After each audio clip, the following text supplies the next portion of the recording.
जब तक दुनिया में सच्चा प्यार जिंदा रहेगा तब तक लैला मजनू, रोमियो जूलियट और शीरी फरहाद जैसे अमर प्रेमियों का नाम याद किया जाएगा। प्यार और त्याग के नाम पर इन जोड़ियों ने मिसाल कायम की और अपनी प्रेम कहानियों की वजह से ही आज तक लोगों के दिलों में जिंदा है। हालांकि प्यार के नाम पर इन्हें मंजिल तो नहीं मिली, लेकिन मिसालें अभी तक इन्हीं की दी जाती है। लैला मजनू की कहानी 7वीं सदी की है, जब अरब के रेगिस्तानों में अमीरों का बसेरा हुआ करता था। अरब के शाह अमारी के बेटे कैस इब्न आमरी यानी मजनू को देखते ही ज्योतिषियों ने भविष्यवाणी की थी कि वह प्रेमी दीवानों की तरह दर दर भटकता फिरेगा।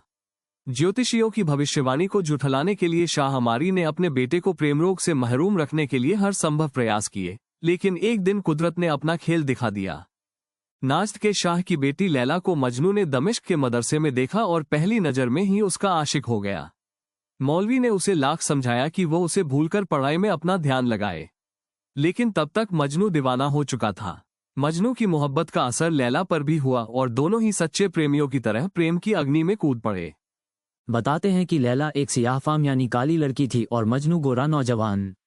लोगों ने जब मजनू से पूछा कि तुमने काली लड़की में क्या देखकर उससे मोहब्बत की, इस पर मजनू ने कहा कि कुरान शरीफ के हर हर्फ काले रंग के अक्षर में ही लिखे गए हैं। जहां आशिक का दिल आता है वहां काले और गोरे का भेद नहीं आता। लैला को भी मजनू से प्यार हो गया था, लेकिन लैला के घर वालों को मजनू पसंद नहीं था। इसी वजह से लैला के घर वालों ने उसकी शादी बख्त नाम के इंसान से करा दी। लेकिन प्रेम दीवानी लैला ने अपने शौहर से बता दिया कि वो मजनू के अलावा किसी और की नहीं हो सकती। मजनू की याद में वह बीमार होने लगी और मौत उसके करीब आ गई। मजनू को जब लैला के इस हालत का पता चला तो वह उससे रहा नहीं गया और वह लैला से मिलने अरब के तपते रेगिस्तानों में गिरता पड़ता किसी तरह लैला के पास पहुंचा। लेकिन समाज को यह मंजूर नहीं था।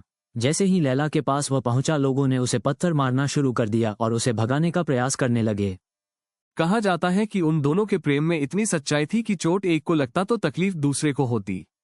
पत्थर से जख्मी मजनू हो रहा था और लैला दर्द से कराह रही थी। अंत में मजनू से न मिल पाने के गम में लैला की मौत हो गई। कहा जाता है कि लैला की मौत के तुरंत बाद ही मजनू ने भी दम तोड़ दिया।